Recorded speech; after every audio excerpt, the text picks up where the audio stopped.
Hello friends, എല്ലാവർക്കും നമസ്കാരം. നിങ്ങളേവരും കാത്തിരിക്കുന്ന രേവതിയുടെയും സച്ചിയുടെയും ഇന്നത്തെ വിശേഷത്തിലേക്ക് എല്ലാ കൂട്ടുകാർക്കും സ്വാഗതം. എല്ലാവർക്കും നല്ലൊരു ദിവസം ആശംസിച്ചുകൊണ്ട് തന്നെ നമുക്ക് ഇന്നത്തെ വിശേഷത്തിലേക്ക് കിടക്കാം അല്ലേ.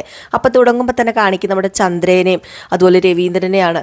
അങ്ങനെ നമ്മുടെ ചന്ദ്ര പറയുകയാണ്, നിങ്ങളുടെ അമ്മയുടെ കയ്യിൽ കാശുണ്ടല്ലോ, അപ്പോൾ ആ പൈസ ചോദിക്കുകയാണെങ്കിൽ നമുക്ക് ഈ വിവാഹം നടത്താമായിരുന്നു. അതുമല്ല നമുക്ക് ശ്രുതിക്ക് 10 പവന് വിട്ട് കൊടുക്കായിരുന്നു എന്ന് പറഞ്ഞപ്പോഴത്തേക്കും അമ്മയുടെ കയ്യിലെ കാശ്, എടീ നിനക്ക് നാണമില്ലടി, അതെങ്ങനെ ഞാൻ പോയി ചോദിക്കാനാ? അമ്മയുടെ കയ്യിലെ പൈസ ഈ വയസ്സാം കാലത്ത് അമ്മയ്ക്ക് അങ്ങോട്ട് പൈസ കൊടുക്കണം. ആ അമ്മയോട് ഞാൻ ഇങ്ങോട്ടേക്ക് പൈസ മേടിക്കാനേ എന്നെ കൊണ്ട് പറ്റില്ല. ഇനിയിപ്പം നിനക്ക് അമ്മയുടെ കയ്യിൽ നിന്ന് പൈസ മേടിക്കണമെന്നുണ്ടെങ്കിൽ നീ ഒരു കാര്യം ചെയ്യുക, നീ പോയി ചോദിക്കുക അമ്മയോട് ചോദിച്ചിട്ട് നീ മേടിക്കുമോ മേടിക്കാതിരിക്കുമോ എന്ത് വേണമെങ്കിലും ആയിക്കോ, നിന്നെ ഞാൻ കൊണ്ടുപോയിക്കോളാം എന്നിങ്ങനെ പറഞ്ഞു കേട്ടോ. ഇത് കേട്ട് കഴിഞ്ഞപ്പോഴത്തേക്ക് നമ്മുടെ ചന്ദ്രയുടെ പിടിയങ്ങ് പോയി. ചന്ദ്ര ആലോചിച്ചിങ്ങനെ നിൽക്കുകയാണ്.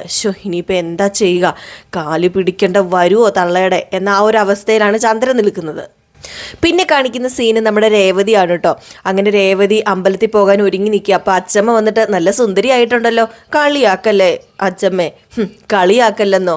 അതെ, ചക്ക ഏത് മാങ്ങയെന്ന് തിരിച്ചറിയാത്ത നിന്റെ കെട്ടിയവൻ പോലും സമ്മതിച്ചില്ലേ നീ സുന്ദരിയാണെന്ന്. അല്ല അവരെവിടെ മുങ്ങിയോ? ഏയ് ഒരുങ്ങുന്നുണ്ട്. അല്ല അച്ചമ്മ ഞങ്ങളുടെ കൂടെ അമ്പലത്തിൽ വരുന്നുണ്ടോ? ഹേയ് ഞാൻ വരുന്നില്ല. ഇനിയിപ്പോൾ ഞാൻ വന്നു കഴിഞ്ഞാൽ അവൻ എന്നോട് മാത്രമേ സംസാരിക്കത്തുള്ളൂ, നിന്നോട് മിണ്ടുവോ? ഇല്ലല്ലോ. നീ മാത്രമാകുമ്പം നിന്നോട് മിണ്ടി സംസാരിച്ച് എന്തെങ്കിലുമൊക്കെ പറഞ്ഞൊക്കെ പോകാം. കുറച്ച് നാൾ കഴിയുമ്പോഴത്തേക്കും എല്ലാം ശരിയായിക്കോളും മോള് പേടിക്കേണ്ട. അച്ചമ്മയുടെ ഒരു ഐഡിയ, ഏതായാലും ഐഡിയ കൊള്ളാം അച്ചമ്മ എന്നിങ്ങനെ പറഞ്ഞു കേട്ടോ. അപ്പോഴത്തേക്കും അച്ചമ്മയുടെ കയ്യിലൊരു സഞ്ചി ഉണ്ടായിരുന്നു, അത് നമ്മുടെ രേവതിക്ക് കൊടുത്തു. അപ്പോൾ രേവതി ചോദിച്ചു, അല്ല ഇതെന്താ? പൂജാ സാധനങ്ങളാണ്, പൂക്കളും പഴങ്ങളും ചന്ദനത്തിരിയൊക്കെ ഉണ്ട്. ഇതെല്ലാം ഒരുമിച്ച് ചെയ്യേണ്ട കാര്യങ്ങളൊക്കെ കേട്ടോ. അവിടെ കുറച്ച് പൂജകളും കാര്യങ്ങളും ഉണ്ട്, രണ്ടുപേരും ഒന്നിച്ച് നിന്ന് പ്രാർത്ഥിക്കണം. അപ്പോഴത്തേക്ക് നമ്മുടെ സച്ചി വന്നിട്ട്, അച്ചമ്മേ അമ്പലത്തിൽ പോണോ? ഞാനൊരു കാര്യം പറയാം സച്ചി, ഞാൻ പോണെന്ന കാര്യം പറഞ്ഞതല്ലേ. നാട്ടിൽ പോകണ്ടേ, ഡ്യൂ ഒക്കെ അടയ്ക്കണ്ടേ? അതൊന്നും നീ പേടിക്കണ്ട, നിൻ്റെ വണ്ടിയുടെ ഡ്യൂ ഒക്കെ അടയ്ക്കാനുള്ള പൈസ ഞാൻ തരാം. പിന്നെ ഞാൻ എന്താ സുതിയാണോ അച്ചമ്മേ വീട്ടുകാരുടെ കയ്യിൽ നിന്ന് പൈസ മേടിച്ച് എൻ്റെ കാര്യം നോക്കാൻ? എന്നാൽ പിന്നെ നീ പൈസയുടെ കാര്യം മിണ്ടരുത്. എപ്പോൾ നോക്കിയാലും കാറ് ലോണ് ഇതൊക്കെ ഉള്ളൂ. നിൻ്റെ വർത്താനം കേട്ടാലേ നിനക്ക് ഏറ്റവും വലുത് നിൻ്റെ കാറാണെന്ന് തോന്നും, ഭാര്യ ഒന്നും അല്ലെന്ന് തോന്നും. കുറച്ച് ദിവസത്തേന് കാറും ജോലിയൊക്കെ അങ്ങ് മറന്നേരെ. നിൻ്റെ ഭാര്യയുടെ കൂടെ സന്തോഷമായിട്ട് കുറച്ച് ദിവസം കഴിയുക, അതാ വേണ്ടത്. അതിനുവേണ്ടിയാണ് നീ ഇങ്ങോട്ടേക്ക് വന്നത്. ക്ഷേത്രത്തിൽ 2 പേരും ദിവസം പോകണം. 11 ദിവസം തുടർച്ചയായി പോയാൽ ഫലം ഉറപ്പാ, പ്രാർത്ഥന ഫലിക്കും. അങ്ങനെ തന്നെയാ. 11 ദിവസവും അതൊന്നും നടക്കൂല അച്ചമ്മ, എനിക്ക് നാട്ടിൽ പോകണം. വേണമെങ്കിൽ ഇവിടെ നിർത്ത്, എന്നിട്ട് 100 101 ദിവസമോ വേണമെങ്കിൽ വിട്ടോ, എന്നെ ഒന്ന് ഒഴിവാക്കി താ അച്ചമ്മേ. അത് നടക്കില്ല, നിങ്ങൾ ഒന്നിച്ച് തന്നെ പോകണം. ഒന്നിച്ചു പോയി ഒന്നിച്ച് നിന്ന് വേണം പ്രാർത്ഥിക്കാൻ, എങ്കിലേ ഫലം ഉണ്ടാകത്തുള്ളൂ. പിന്നെ ഞാനൊരു കാര്യം പറയാം, നീ അവിടെ നീ ഇവിടെ നീ അവിടെ ഇവളിവിടെ എന്നുള്ള പ്രശ്നമുണ്ടല്ലോ, അതിവിടെ നടക്കില്ല. നിങ്ങൾ രണ്ടും എവിടെയാണെങ്കിലും ഒന്നിച്ചു വേണം, അതാ വേണ്ടത്. എടാ ഇവളാ നിൻ്റെ ഭാഗ്യം, അതൊന്ന് നീ മനസ്സിലാക്കുക. ഇവള് നിൻ്റെ ഒപ്പം ഇല്ലെങ്കിൽ നീ കെട്ടഴിച്ചു വിട്ട പട്ടോ വെറും പട്ടം, അത് എപ്പോഴാണ് പൊട്ടിപ്പോകുന്നതെന്ന് അറിയാൻ പറ്റില്ല. അതുകൊണ്ട് ഞാൻ പറയാം, നിനക്ക് കിട്ടിയ നിധിയാ ഇവള്, മര്യാദയ്ക്ക് നോക്കിക്കോ. പിന്നെ കാറ് ഓടിക്കാൻ നേരത്താണ് നിധിയും കൈ പിടിച്ചുകൊണ്ട് നടക്കുന്നത്. നീ തർക്കുത്തരം പറയാതെ നീ പെട്ടെന്ന് പോക്കെ, നട അടയ്ക്കുന്നതിന് മുമ്പ് പെട്ടെന്ന് പോയി പ്രാർത്ഥിക്കാൻ നോക്ക്. പിന്നെ ഇവിടെ താമസിക്കുന്ന അത്ര ദിവസം ഏതായാലും പോകാം. ഇനിയിപ്പോൾ 11 ദിവസം പോയില്ലേലും കുഴപ്പമൊന്നുമില്ല, എൻ്റെ പൊന്നു മോൻ ചെല്ല് എന്നിങ്ങനെ പറഞ്ഞു. അപ്പോഴത്തേക്കും സച്ചി ചോദിച്ചു, അല്ല അച്ചമ്മ എന്തിനാ ഇങ്ങനെ എല്ലാ ദിവസവും ഞങ്ങൾ അമ്പലത്തിൽ പോകുന്നത്? അതിൻ്റെ കാര്യം എന്താ? എൻ്റെ ഈശ്വര എന്ന് പറഞ്ഞിട്ട് നമ്മുടെ അച്ചമ്മ ചെവിയിൽ അങ്ങോട്ട് പിടിച്ചിട്ട് പൊന്നാക്കി വിട്ടിട്ടതേ, ഇനി ഇതുപോലെയുള്ള ചോദ്യം നീ ചോദിച്ചേക്കല്ലെന്ന് പറഞ്ഞു സച്ചി. എൻ്റെ അച്ചമ്മയെ വേദന എടുക്കുന്നു വിടെന്നും പറഞ്ഞ് കിടന്ന് കരയാണ് കേട്ടോ. അങ്ങനെ നമ്മുടെ അച്ചമ്മ പറഞ്ഞു, അത്രയ്ക്ക് ധൃതിപ്പെട്ട് മടങ്ങൊന്നും വേണ്ട, രേവതിക്ക് ഈ നാടൊക്കെ ഒന്ന് കാണിച്ചു കൊടുക്കണം, എന്നിട്ട് കറങ്ങിയിട്ട് ഇങ്ങോട്ട് വന്നാൽ മതി കേട്ടോ. അല്ലാതെ നീ പെട്ടെന്ന് ഇങ്ങോട്ട് കൊണ്ടുവരാനൊന്നും നോക്കണ്ട, പെട്ടെന്ന് പോക്കെ, നടന്നോ എന്ന് പറഞ്ഞ് വിടുകയുണ്ടോ.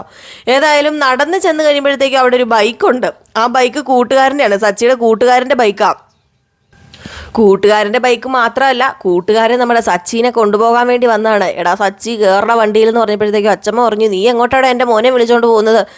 നീ ഒരു കാര്യം ചെയ്തരും, വന്നത് നന്നായി, നീ ഈ ബൈക്ക് ഇവിടെ വെച്ചിട്ട് പൊക്കോ, ഞാനേ പെട്രോൾ അടിച്ച് ഫുള്ള് നിറച്ച് ഞാൻ തന്നേക്കാം. ഏതായാലും ഇവരൊരു സ്ഥലം വരെ പോവുക, അതുകൊണ്ട് നീ ബസ് കയറിപ്പോക്കോ എന്നിങ്ങനെ പറഞ്ഞപ്പോഴത്തേക്ക് സച്ചി ചോദിച്ചു, അത് വേണോ അച്ഛമ്മ? വേണ്ട, ഇവൻ ആ വണ്ടി കൊണ്ടുപോക്കോട്ടെ എന്ന് പറഞ്ഞപ്പോഴത്തേക്കും അച്ഛമ്മ പറഞ്ഞു, ദേ ഞാനൊരു കാര്യം പറയാം സച്ചി, നീ മിണ്ടായിരിക്കുക, നിന്നോടല്ലേടെ ഇറങ്ങാൻ പറഞ്ഞതെന്ന് കൂട്ടുകാരനോട് പറഞ്ഞു. അപ്പോഴത്തേക്കും കൂട്ടുകാരനെ ഇറങ്ങി കഴിഞ്ഞപ്പോഴത്തേക്കും നമ്മുടെ സച്ചി പറഞ്ഞു, ഓഹോ എന്നെ മാത്രമല്ല ലോകത്തുള്ള എല്ലാവരെയും വിരട്ടുകയാണല്ലേ, എല്ലാവരെയും പേടിപ്പിച്ച് നിർത്തുകയാണല്ലേ എന്ന് ചോദിച്ചു. അപ്പോഴത്തേക്കും ആയിക്കോട്ടെ, ഇവിടെ ഉള്ളവരെല്ലാവരും പേടിപ്പിക്കാനുള്ള അവകാശം എനിക്കുണ്ട് അല്ലേടാ കൂട്ടുകാരായെന്ന് ഇങ്ങനെ കൂട്ടുകാരനോട് ചോദിച്ചു. അങ്ങനെ നമ്മുടെ സച്ചി ബൈക്കിൽ ഇങ്ങനെ കയറിയപ്പോഴത്തേക്ക് രേവതിയോട് പറഞ്ഞു, മോള് കയറി ബൈക്കിലിരിക്കാൻ പറഞ്ഞു. അപ്പം നമ്മുടെ രേവതി കയറിയിരുന്നു. അപ്പോഴത്തേക്കും ദേ തോളി കൈ പിടിക്കുക, നീ ഇതെന്താ ചേർന്നിരിക്കാത്തേ? ദേ ചേർന്ന് ഒട്ടി മുട്ടി ഒരുമി ഇരിക്കണമെന്നിങ്ങനെ പറഞ്ഞു. അപ്പോഴത്തേക്ക് നമ്മുടെ സച്ചി പെട്ടെന്ന് അയ്യോ എന്നിങ്ങനെ വെച്ചു കേട്ടോ. അതായത് തൊട്ടടുത്ത് ഇങ്ങനെ ചേർന്നിരുന്നപ്പം എന്താടാ നിനക്ക് പറ്റിയെന്ന് ചോദിച്ചു. അപ്പം പറഞ്ഞു, ഒന്നുമില്ല അച്ഛമ്മ, ഞാൻ പൊക്കോളാന്ന് പറഞ്ഞിട്ട് അവർ വണ്ടി എടുത്തോണ്ട് അങ്ങ് പോയിട്ടോ. ഏതായാലും വലിയ സന്തോഷത്തോടു കൂടി തന്നെ നമ്മുടെ അച്ഛമ്മ നോക്കി നിന്നു.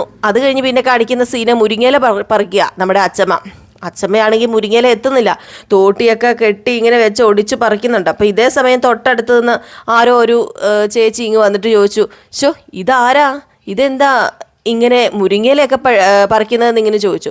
അപ്പോഴത്തേക്കും ഇതാരും ഭവാനിയോ? കുറേ ദിവസമായല്ലോ നിന്നെ കണ്ടിട്ട്, മുമ്പൊക്കെ കുറേ നാളൊക്കെ നീ ഇവിടെ വന്നോണ്ടിരുന്നല്ലോ, ഇപ്പം നീ എന്താ വരാത്തത്, നീ ഫോണിലായോ എന്നിങ്ങനെ ചോദിച്ചു. അങ്ങനെയൊന്നുമില്ല, ദേ കുറച്ച് തിരക്കിലായി പോയി കലാവതി അമ്മൂമ്മേ, ദേ ഞാനേ കുറച്ച് പായസം തരാൻ വേണ്ടി വന്നതാ, എൻ്റെ കൊച്ചുമോൻ്റെ പിറന്നാളായിരുന്നു. ഒരു കാര്യം ചെയ്യുക, നീ അടുക്കളയിൽ കൊണ്ട് വെക്ക്, ഞാൻ ദേ ഈ മുരിങ്ങക്കയൊക്കെ ഒന്ന് പറിച്ചെടുക്കട്ടെ. അതെ, മുരിങ്ങയ്ക്ക കലാവതി ചേച്ചിക്ക് ഇഷ്ടമല്ലല്ലോ, കലാവതി അമ്മൂമ്മയ്ക്ക് ഇഷ്ടമല്ലല്ലോ, പിന്നെ എന്തിനാ ഇത് പറിക്കുന്നത് എന്നിങ്ങനെ ചോദിച്ചു. അപ്പോഴത്തേക്കും പറഞ്ഞു, അതെ എൻ്റെ കൊച്ചുമോനും ഭാര്യയും വന്നിട്ടുണ്ട്, അപ്പോൾ അവർക്ക് ഇത് കൊടുക്കാനാന്ന് പറഞ്ഞപ്പോൾ എനിക്ക് കാര്യം മനസ്സിലായി കലാവതി അമ്മൂമ്മേ.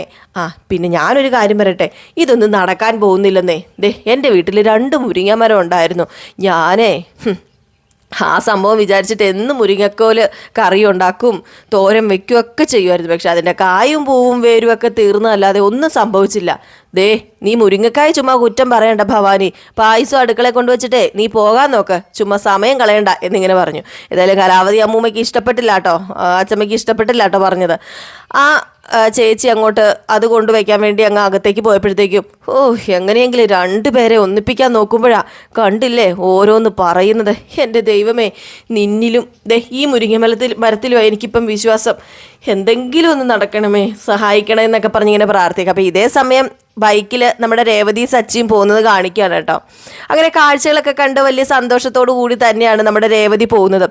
അങ്ങനെ രേവതി അതും ഇതുമൊക്കെ കാണുമ്പോഴത്തേക്കും ദേ അത് നോക്കി ഇത് നോക്കി എന്നൊക്കെ പറഞ്ഞ് ഇങ്ങനെ പെട്ടെന്ന് എക്സൈറ്റ്മെൻറ്റോട് കൂടി ഇങ്ങനെ സംസാരിക്കുമ്പോൾ പെട്ടെന്ന് ബൈക്ക് നിർത്തുകയാണ് സച്ചി. എന്നിട്ട് പറഞ്ഞു, എടി നീ എന്താടി കാണിച്ചതെന്ന് ചോദിച്ചു. ദേ അച്ഛമ്മ പറഞ്ഞ പോലെ ഇരുന്നാൽ മതി, അതിൻ്റെ അപ്പുറം ഒന്നും ഇങ്ങോട്ട് തൊടലും പിടിക്കലൊന്നും വേണ്ടെന്ന് പറഞ്ഞു. അപ്പം നമ്മുടെ രേവതി ഒന്ന് വീഴാൻ പോയായിരുന്നു കേട്ടോ, അതുകൊണ്ടാണ് രേവതി പെട്ടെന്ന് കയറി വയറ് പിടിച്ചത്. അപ്പോഴത്തേക്കും നമ്മുടെ രേവതി പറഞ്ഞു, റോഡ് മോശമല്ലേ, അതുകൊണ്ടാണ് ഞാൻ ഇങ്ങനെ ചെയ്തത് എന്ന് പറഞ്ഞപ്പം ദേ റോഡൊന്നും മോശമല്ല, നീ അച്ഛമ്മ പറഞ്ഞിട്ട് ഇങ്ങനെ കാണിക്കുന്നതെന്ന് എനിക്കറിയാം, മര്യാദയ്ക്ക് ഇരുന്നോളാൻ പറഞ്ഞു. അപ്പോൾ തോളിൽ വീണ്ടും കൈവച്ച് കഴിഞ്ഞപ്പോഴത്തേക്കും നമ്മുടെ സച്ചി ഒന്ന് തോളിലേക്ക് ഇങ്ങനെ നോക്കിയിട്ട് ഇങ്ങനെ ഒന്ന് വിറച്ചു കേട്ടോ, ഇക്കിളിയൊക്കെ കൂടുന്നുണ്ട്. എന്നിട്ട് വീണ്ടും അവർ ആ ബൈക്കിൽ തന്നെ യാത്ര ഇങ്ങനെ തുടർന്ന് പോയിക്കൊണ്ടിരിക്കുക. അങ്ങനെ ഒരു ചെറിയ വഴിയിൽ അവിടെ എത്തിയപ്പോഴത്തേക്കും ഇറങ്ങാൻ പറഞ്ഞു. അപ്പോൾ രേവതി ഇറങ്ങി കഴിഞ്ഞപ്പോഴത്തേക്കും ഇതെന്താ ഇവിടെ ഇറക്കിയെന്ന് ചോദിച്ചപ്പം അതെ ഇവിടം വരെ വണ്ടി വരത്തുള്ളൂ, ബാക്കി നമ്മൾ നടന്നു പോകാൻ നിനക്ക് പറ്റൂലെന്ന് ചോദിച്ചു. അതെ ക്ഷേത്രം കുറച്ച് ദൂരെയാണ്, അതുകൊണ്ട് നടന്നേ പറ്റൂ എന്നിങ്ങനെ പറഞ്ഞപ്പം അതിനിപ്പോൾ എന്താ ഞാൻ നടന്നോളാന്ന് പറഞ്ഞ് രേവതി ഫ്രണ്ടിൽ കയറി നടന്നു കേട്ടോ.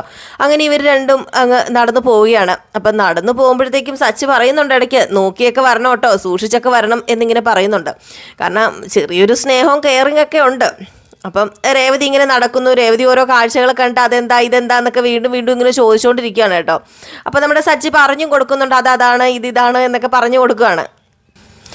അങ്ങനെ ഒരു സൈഡിൽ ഇങ്ങനെ എത്തിയപ്പോഴത്തേക്കും അതെ ചെരുപ്പ് കൈ പിടിച്ചോ, ഇതേ വയലാ, അത് ഇവിടെ നമ്മൾ ചെരുപ്പിട്ടുകൊണ്ട് നടക്കാൻ പാടില്ല, നമുക്ക് ഭക്ഷണം തരുന്നത് ഇവിടെ നിന്നല്ലേ, അരിയൊക്കെ ഇവിടെ നിന്ന് നമുക്ക് കിട്ടുന്നത്, അതുകൊണ്ട് ചെരുപ്പിട്ട് നടക്കലെന്ന് പറഞ്ഞിട്ട് ചെരുപ്പ് ഊരിപ്പിക്കുകയാണ് രേവതിനെ കൊണ്ട്. അങ്ങനെ നമ്മുടെ രേവതി ചെരുപ്പ് ഊരിയിട്ട് ഇങ്ങനെ നടന്നു പോയി കഴിയുമ്പോഴത്തേക്കും അവിടെ കുറേ ചേച്ചിമാരൊക്കെ നിന്ന് കൊയ്യുകയും അതുപോലെ ഞാറ് നടുകയൊക്കെ ചെയ്യുകയാണ്. അപ്പോൾ അവിടെ ഒരാൾ ചോദിച്ചു, അയ്യോ ഇതാരാ, ഇത് സച്ചിയല്ലേ, കലാവതി അമ്മയുടെ പേരക്കുട്ടി, അല്ല സുഖമായിട്ടിരിക്കുന്നു അമ്മേ എന്നിങ്ങനെ സച്ചി ചോദിച്ചപ്പം അതെ സുഖമായിട്ടിരിക്കുക, അല്ല 2 പേരും എവിടെ പോവുക, അപ്പോഴത്തേക്കും നമ്മുടെ സച്ചി കാര്യം പറഞ്ഞു, ഇങ്ങനെ ഞങ്ങൾ അമ്പലം വരെ പോവാന്ന് പറഞ്ഞിട്ട് അമ്പലത്തിൻ്റെ പേര് പറഞ്ഞപ്പോഴത്തേക്കും ഏതായാലും നല്ലതാ, കല്യാണം കഴിഞ്ഞവർക്ക് പോകാൻ പറ്റിയ ക്ഷേത്രം, അവിടെ പോയി കഴിഞ്ഞാൽ പെട്ടെന്ന് കുഞ്ഞുങ്ങളുണ്ടാകും എന്നിങ്ങനെ പറഞ്ഞു. അപ്പോഴത്തേക്കും നമ്മുടെ സച്ചി ഒന്ന് തല കുനിച്ചിട്ട് അങ്ങ് പോയി കേട്ടോ. അത് കഴിഞ്ഞപ്പോഴത്തേക്കും ഒരു ഇടവഴി എത്തി കഴിഞ്ഞപ്പോഴത്തേക്കും ഒരു തോട് പോലെ ഉണ്ട് കേട്ടോ. അപ്പോൾ ആ തോടിൻ്റെ അപ്പുറം നമ്മുടെ രേവതിക്ക് കടക്കാൻ പറ്റുന്നില്ല. അപ്പോൾ സച്ചി അങ്ങോട്ടേക്ക് കടന്നു. അപ്പോൾ കൈ ഇങ്ങനെ കൊടുത്തു നമ്മുടെ സച്ചി, എന്നിട്ട് പറഞ്ഞു വരാൻ പറഞ്ഞു. അപ്പം രേവതി കയ്യിലിങ്ങനെ പിടിച്ചു കേട്ടോ. കയ്യിലിങ്ങനെ പിടിച്ചിട്ട് പെട്ടെന്ന് ചാടിയതും നമ്മുടെ സച്ചിയുടെ ആ ഒരു എന്താ പറയുക, നെഞ്ചിലേക്ക് പെട്ടെന്ന് ചെന്നങ്ങോട്ട് വീണത്. അപ്പം രേവതി വലിയ സന്തോഷത്തോടു കൂടി ഇങ്ങനെ നിൽക്കുകയാണ്. അപ്പോൾ സച്ചി ഇടയ്ക്ക് ഇങ്ങനെ നോക്കുന്നൊക്കെ ഉണ്ട്, ചെറിയ റൊമാൻസ് ഒക്കെ അവിടെ കാണിക്കുന്നുണ്ട്.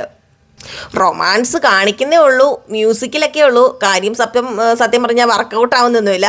എന്നിട്ട് അവർ രണ്ട് ഏതായാലും ക്ഷേത്രത്തിൽ ചെന്ന് കഴിയുമ്പോഴത്തേക്കും അമ്പലം കണ്ടപ്പോഴത്തേക്കും ഹായ് നല്ല രസമുണ്ടല്ലോ അമ്പലം കാണാൻ എന്നൊക്കെ ഇങ്ങനെ ചോദിച്ചപ്പോൾ ഇങ്ങനെ പറയുകയാണ് നമ്മുടെ രേവതി. അപ്പം പറഞ്ഞു ഇവിടുത്തെ അമ്പലങ്ങളെല്ലാം സൂപ്പറാ, ഇവിടുത്തെ ഈ കൊത്തുപണികളൊക്കെ കാണാൻ നല്ല ഭംഗിയാണ്, അതാ ഈ ഗ്രാമപ്രദേശങ്ങളിലൊക്കെ ഉള്ള അമ്പലങ്ങളുടെ ഒരു ഗുണം എന്ന് പറഞ്ഞാൽ. അതുമല്ല ഇവിടെ മൊത്തം സൈലൻ്റാ, നമുക്ക് നമ്മുടെ മനസ്സറിഞ്ഞ് നിന്ന് പ്രാർത്ഥിക്കാനൊക്കെ പറ്റും എന്നിങ്ങനെ സച്ചി പറഞ്ഞിങ്ങനെ കൊടുത്തു. അങ്ങനെ അവർ നേരെ അമ്പലത്തിൻ്റെ അകത്തേക്ക് കയറി ചെന്നു. അങ്ങനെ അവിടുത്തെ നടയുടെ മുമ്പിൽ വിളക്കിൽ ഇങ്ങനെ രേവതി ഇങ്ങനെ തിരിയൊക്കെ കൊളുത്തിയപ്പം സച്ചിയോടും പറഞ്ഞു തിരിയൊക്കെ കത്തിക്കണം എന്ന് പറഞ്ഞപ്പോഴത്തേക്കും സച്ചി നീ അങ്ങ് കത്തിച്ചാൽ മതി എന്ന് പറഞ്ഞപ്പോൾ ഞാൻ അച്ഛമ്മയോട് പോയി പറയും കേട്ടോ, നമ്മൾ രണ്ടുപേരും ഒരുമിച്ച് ചെയ്യേണ്ട കാര്യം ഇത് എന്ന് പറഞ്ഞു. അങ്ങനെ കോപ്പെന്നൊക്കെ പറഞ്ഞുകൊണ്ട് വന്ന് തിരിയൊക്കെ കത്തിച്ചിട്ട് ഇങ്ങനെ പ്രാർത്ഥിക്കാൻ തുടങ്ങുമ്പോഴത്തേക്കും സച്ചി ഇങ്ങനെ അങ്ങോട്ടും ഇങ്ങോട്ടൊക്കെ നോക്കി നിന്നപ്പോൾ രേവതി ചോദിച്ചു ഇതെന്ത് വെച്ച് പ്രാർത്ഥിക്കുന്നില്ലേന്ന് ചോദിച്ചു. പ്രാർത്ഥിക്കണോ, എന്തിനാ പ്രാർത്ഥിക്കുന്നത്, അമ്പലത്തിൽ വരുന്നത് എന്തിനാ പ്രാർത്ഥിക്കാനല്ലേന്ന് ചോദിച്ചപ്പം എങ്കിൽ പ്രാർത്ഥിക്കാന്ന് പറഞ്ഞു. കുറച്ചു നേരം കൈയും കൂപ്പി കണ്ണും അടച്ചിങ്ങനെ സച്ചി നിൽക്കുന്നു. രേവതിയുടെ കാര്യങ്ങളൊക്കെ പറയുന്നു, ദൈവത്തിനോട് നന്ദി പറയുകയാണ്, നല്ലൊരു ഭർത്താവ് തന്നെയാണ്, ഞാൻ വിചാരിച്ച പോലെയല്ല ഒരിക്കലും, എനിക്ക് നല്ലൊരു ഭർത്താവിനെയാണ്, നല്ലൊരാളിനെയാണ് കിട്ടിയത്, ഏതായാലും ആളുടെ മനസ്സൊക്കെ മാറ്റി കൊടുക്കണേ, എന്നോട് സ്നേഹം തോന്നിക്കണേ എന്നൊക്കെ തന്നെയാണ് പ്രാർത്ഥിക്കുന്നത്. അങ്ങനെ വീട്ടുകാർക്കൊക്കെ വേണ്ടി ഇങ്ങനെ നമ്മുടെ രേവതി പ്രാർത്ഥിച്ചു കഴിഞ്ഞ് കണ്ണൊക്കെ തുറന്നു കഴിഞ്ഞപ്പോഴത്തേക്കും പതുക്കെ ഇങ്ങനെ നടന്നു പോരാണ്ട് വരും. അപ്പം രേവതി ചോദിച്ചല്ല നിങ്ങളെന്താ പ്രാർത്ഥിച്ചത്, ഞാനൊന്നും പ്രാർത്ഥിച്ചില്ല. അല്ല അമ്പലത്തിൽ വരുന്നത് പ്രാർത്ഥിക്കാനല്ലേ, നിങ്ങൾക്ക് പ്രാർത്ഥിക്കണ്ടേ?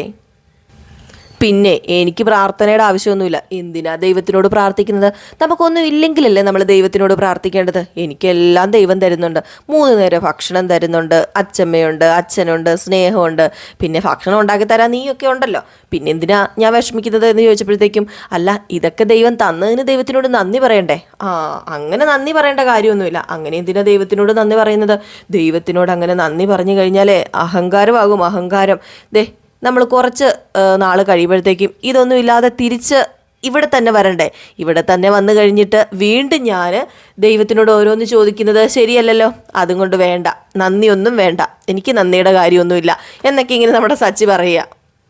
അതുകൊണ്ട് സച്ചു പറഞ്ഞതേ വർത്താനം പറഞ്ഞുകൊണ്ടൊന്നും നിൽക്കണ്ട, നമുക്ക് വീട്ടിൽ പോകാമെന്ന് പറഞ്ഞപ്പോഴത്തേക്കും വീട്ടിൽ പോകാമെന്നോ, എന്നെ നാട് കാണിക്കണമെന്ന് അച്ഛമ്മ പറഞ്ഞതല്ലേ. അതെ, വീടിനടുത്തൊരു കുന്നുണ്ട്, അതിൻ്റെ മണ്ടയ്ക്ക് കയറി നിന്ന് നാട് മൊത്തം കാണാം. എന്നെ നാട് കാണിക്കുന്നുണ്ടോ ഇല്ലയോ? ഞാൻ അച്ഛമ്മയോട് പറഞ്ഞു കൊടുക്കും.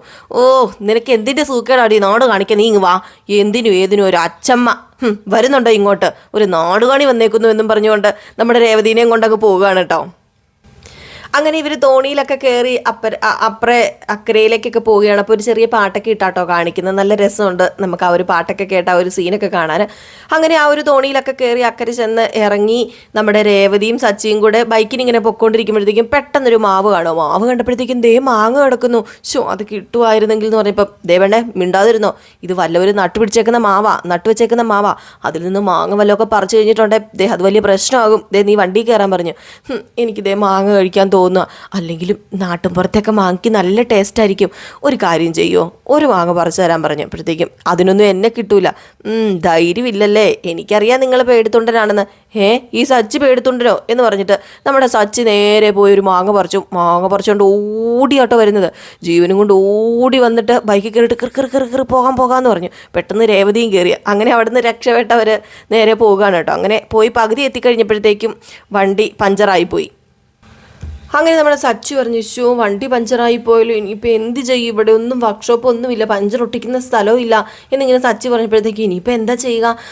ഒരു കാര്യം ചെയ്യുക, വേറെ ഒന്നും ചെയ്യാനില്ല, നീ ഉന്തിക്കോ, നീ തള്ളിക്കോ, ഞാനും തള്ളാം, എന്നിട്ട് ഇതെവിടെയും ഏതെങ്കിലും വർക്ക്ഷോപ്പിൽ കൊണ്ടുപോയി ശരിയാക്കുകയോ അല്ലെങ്കിൽ പഞ്ചർ ഒട്ടിക്കുന്ന സ്ഥലം അടുത്തെങ്ങാണ്ടുണ്ട്, അപ്പോൾ അവിടം വരെ ഒന്ന് തള്ളേണ്ടി വരുമെന്ന് പറഞ്ഞു. അങ്ങനെ രേവതിയും സച്ചിയും കൂടെ വണ്ടി തള്ളിപ്പോകുന്ന ആ ഒരു സീന് കാണിച്ചാണ് ഇന്നത്തെ വിശേഷം അവസാനിക്കുന്നത് കേട്ടോ.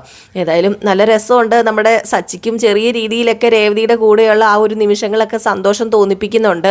ഏതായാലും രേവതിയുടെ കൂടെ സന്തോഷത്തോടെ തന്നെയാണ് യാത്രയൊക്കെ ചെയ്തുകൊണ്ടിരിക്കുന്നത്. അപ്പം ഇനിയിപ്പോൾ നമ്മൾ കാണാൻ പോകുന്ന വേറൊന്നുമല്ല, ഈ പഞ്ചർ ഒട്ടിക്കാൻ പോകുന്ന ആ ഒരു സ്ഥലത്തിൻ്റെ അടുത്ത് തന്നെയാണ് നമ്മുടെ ശ്രുതിയുടെ അമ്മയും മോനും താമസിക്കുന്നത്, അവരുടെ തറവാട് വീട്. അങ്ങനെ ശ്രുതിയുടെ അമ്മേനെയും കുഞ്ഞിനെയും കാണുകയാണ്. അവിടെ നമ്മുടെ രേവതിയും സച്ചിയും കയറുന്നു. അങ്ങനെ അവർ തമ്മിലുള്ള കുറച്ച് സംഭാഷണങ്ങളും അതുപോലെ നമ്മുടെ രേവതിനെ അവിടെ ആക്കിയിട്ട് സച്ചി നേരെ എങ്ങോട്ടേക്കാണ് പോകുന്നത്? പഞ്ചർ ഒട്ടിക്കാൻ വേണ്ടി പോവുകയാണ്. അപ്പം അവിടുത്തെ കുറച്ച് സീനുകളൊക്കെയാണ് കാണിക്കുന്നത് കേട്ടോ. അപ്പോൾ അതിനിപ്പോൾ നാളെ ആയിരിക്കും കാണിക്കുന്നത്. ഇന്നത്തെ വിശേഷം എന്ന് പറഞ്ഞാൽ ഈ വണ്ടി പഞ്ചറായ ആ ഒരു ഭാഗം കൊണ്ട് തീരുകയാണ് ചെയ്യുന്നത്. അപ്പോൾ എല്ലാവരും കാത്തിരിക്കുക, അടിപൊളി വിശേഷം തന്നെയാണ് വരാനിരിക്കുന്നത്, മിസ് ചെയ്ത് കളയരുത് കേട്ടോ. എല്ലാ വിശേഷവും രാവിലെ നമ്മൾ ഇടാറുണ്ട്. അപ്പോൾ അതുപോലെ തന്നെ എന്നും രാവിലെ എല്ലാ വിശേഷവുമല്ല, നമ്മുടെ രേവതിയുടെയും സച്ചിയുടെയും കഥയും അതുപോലെ നയനയുടെയും ആദർശിൻ്റെയും കഥയും ഇടാറുണ്ട്. അപ്പോൾ എല്ലാവരും മിസ് ചെയ്ത് കളയാതെ കാണുക, സപ്പോർട്ട് ചെയ്യുക. നിങ്ങളുടെ സ്നേഹത്തിനും സപ്പോർട്ടിനും ഒക്കെ ഒരുപാട് നന്ദിയുണ്ട്. വീണ്ടും നിങ്ങളുടെ സ്നേഹവും സപ്പോർട്ടും ഒക്കെ പ്രതീക്ഷിച്ചുകൊണ്ടാണ് നമ്മൾ വീഡിയോ ചെയ്യുന്നത്. അത് നിങ്ങൾ ലൈക്കിലൂടെയും അതുപോലെ നിങ്ങളുടെ കമൻറ്റിലൂടെയും ഒക്കെ അറിയിക്കുക, നിങ്ങളുടെ അഭിപ്രായങ്ങളൊക്കെ അറിയിക്കുക. എന്തെങ്കിലും തെറ്റുകളും ഒക്കെ ഉണ്ടെങ്കിൽ കമൻറ്റിലൂടെ വന്ന് പറഞ്ഞാൽ മതി കേട്ടോ, നമ്മളത് തിരുത്തുന്നതായിരിക്കും. അപ്പോൾ എല്ലാവർക്കും വീണ്ടും നല്ലൊരു ശുഭദിനമൊക്കെ ആശംസിച്ചുകൊണ്ട് നിർത്തുകയാണ്. അടുത്ത വീഡിയോ ആയിട്ട് കാണാം. അതുവരെ എല്ലാവർക്കും ടാറ്റാ, ബൈ ബൈ.